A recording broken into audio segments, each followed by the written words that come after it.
Chapter 8. I'll take 3 brownies and one of those snickerdoodles, said Mr. Schaffner. Lizzie handed them over with a big smile. Thanks, she giggled as she took the $2 he gave her. Casey appreciates your support. As the principal walked away, Lizzie looked toward the table that started out covered with cookies and cakes. It was already half empty. Wow, we stole so much and it's only 11:30, Lizzie told Maria. The two had just arrived to the last shift of their class bake sale. I know, said Maria. I think it's the pictures that get everybody. She turned to the pictures in the wall that was behind them. One of them was a big blow-up of a picture of Megan saying, Casey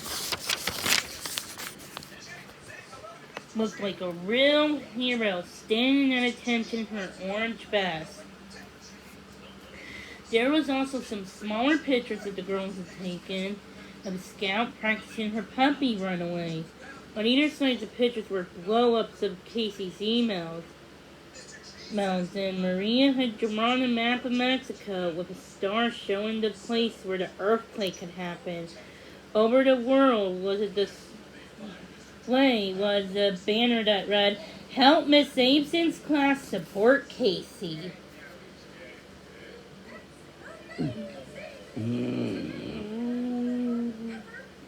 Lizzie looked at the map and she felt a tinge in her belly. Meg and Casey were so far away, and the work they were doing could be dangerous. Whole buildings had been wrecked in the quake, and Casey was helping to find the remains of people who had been trapped inside. There had only been one email that day, a short one to say that Meg and Casey had arrived to Mexico, but they may not be able to write again for a few days. Lizzie knew she should worry about them until they were both home, safe and sound. Someday Scout would be doing that kind of work too. Lizzie picked up another chocolate chip cookie and tossed a quarter into the change box. Split with me, she offered a piece to Maria. Maria took her bite in half. Oh, hey, these turned out pretty well, she said. Maybe having 2 puppies around only adds to the recipe. Yeah, Lizzie chuckled. Good thing we noticed Buddy licking the cookie sheets after I greased them. Ha! Everything definitely needs washing before we get used to them. That puppy gets into anything. Kathy can't wait to meet him in Scout today, said Maria. Kathy was Maria's writing teacher. She and her husband ran a stable nearby. They had adopted Rascal, a Jack Russell pup the Petersons had fostered. Kathy had invited Lizzie and Charles to bring the puppies over to play while Maria had her lesson that afternoon. Kathy and her husband, Ben Wayne, had fenced off a huge area for Rascal to play in. The puppies would be able to run without getting away. Kathy called it Rascal's Playpen. By the time the last of the lunch crowd disappeared, Maria and Lizzie were left with a nearly empty table. They counted up the money they made. I had $33, Lizzie announced, plus $15.76, added Maria. Yeah, she counted the piles of coins. I don't know who gave us that penny. Every cent helps, Lizzie said. She was down at the total $48.76, she announced. Wow, almost $50. We can get that flotation vest for Casey. And maybe a little orange vest for Scout too. That way so she can feel like a real search and rescue dog. Maybe my dad can drive us by the pet store on the way home today, Maria said. I know. You're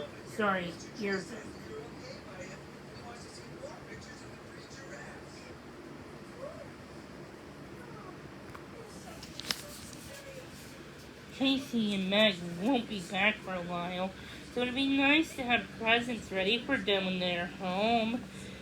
After school, Maria's father picked up Maria, Lizzie, Charles, Scout, and Buddy and drove them all to the stable. "Aw, look at this little girl," Kathy said when they all climbed out of the girl. She knelt down and said hello to Scout. Buddy ran over too, jumping into her arms and licking her face. Cappy laughed. Hello to you too, Buddy, she smiled. Where's Rascal? Lizzie asked. He's inside, dear, Cappy told her. I thought 3 puppies would be too much. She was petting Scout. What a sweet girl, she said. Have you guys found a home for her yet? Charles shook his head. Excuse me. Not so far, he said, but Lizzie and I have made some posters. We had hung them around town. But the Pearsons only got one phone call from somebody who really wanted an older dog. Charles and Lizzie didn't mind. They just wanted to make sure that Scout had a great home, with hopefully somebody wanted to keep her for training for search and rescue. Ooh.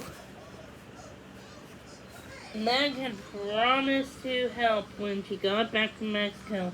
In the meantime, it was great to have Buddy for a pal. Well, Cappy said, getting up and dusting off her knees, I could play with these guys all day, but Maria has a lesson. Why don't I show you Rascal's playpen? After we get done running, I'll join you there for some playtime. Maybe I'll bring Rascal in too. She led them into the barn behind a fenced-in area. Lizzie couldn't believe her eyes. Rascal's playpen was big. It was like a park with trees, bushes, and even a creek to splash in. This is great, Lizzie said. A safe new place for you two to play. She bent down and unclipped the puppy's leashes. Buddy dashed off immediately with Scout tearing after him. They zoomed around, stopping every second to sniff out all the new exciting smells. Hey, check this out! Over here! Whee! Buddy had found a mud puddle to roll in. Oh, Buddy, Lizzie said. What a mess! Scout was busy sniffing another trail she had found. Another dog knew his place. Scout had followed his scent from bush to bush. Scout! Called Charles. Don't wander off too far. Hey, let's play a game with them, Lizzie suggested. How about puppy runaways? That's great training from Scout. No. Oh, why don't we play hide and seek? Charles said. Like Mag did with me at the demonstration. I'll hide behind that tree, and you send Scout and Buddy to find me. When Charles was hidden, Lizzie called the puppies over. Scout came running, but Buddy was still busy sniffing around. Oh well, said Lizzie. Scout's the one we really want to train. Go find Charles, Scout. Find him. Scout looked up at the girl. She wanted something. What is it? Here, girl, I'll show you, Lizzie said. She ran towards with Scout, leading him closer to where Charles was hiding. Come on, find him, she said again, hoping to teach Scout what she meant. Scout sniffed. She smelled the very special, wonderful scent of somebody she loved. It was Charles. She bounced around the tree. There he was. She jumped happily, barking. Woof, woof! How wonderful it was to find her boy. Now he was giving her some great treats. Yum. I think she gets the idea, said Lizzie. She sure is a fast learner. Let's try again. I'll distract you while you hide. Lizzie looked around for Buddy and spotted him over by some big boulders. He looked happy to be exploring on his own, but he didn't seem interested in hide and seek. But that was okay. Charles ran off and hid himself behind a bush. After a minute, Lizzie told Scout to find him.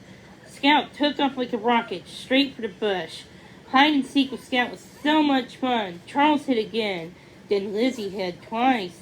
Scout got better and better at finding the kids quickly. It was easy to fool her. She could sniff them out no matter where they hid. Her nose was amazing. Finally, when both Charles and Lizzie had ran out of puppy treats, they plopped down onto the grass for a rest. Scout put her head on Charles' knee and stretched out one paw on Lizzie's leg. Lizzie scratched the puppy's ears. Great job, Scout, she said. Why don't you teach Buddy? Where is Buddy? Charles asked. Buddy, he called. Lizzie was expecting Buddy to gallop over, but he didn't. She started calling too. Buddy, where are you? Maybe he thinks we're playing hide and seek, Charles said. Lizzie called again. She knew Buddy had to be somewhere nearby. After all, the whole area was fenced in. But suddenly she was beginning to worry.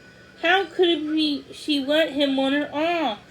She felt so terrible, getting wrapped up in Scout, that she had forgotten just a moment about the most important puppy in the world. Her puppy, Buddy!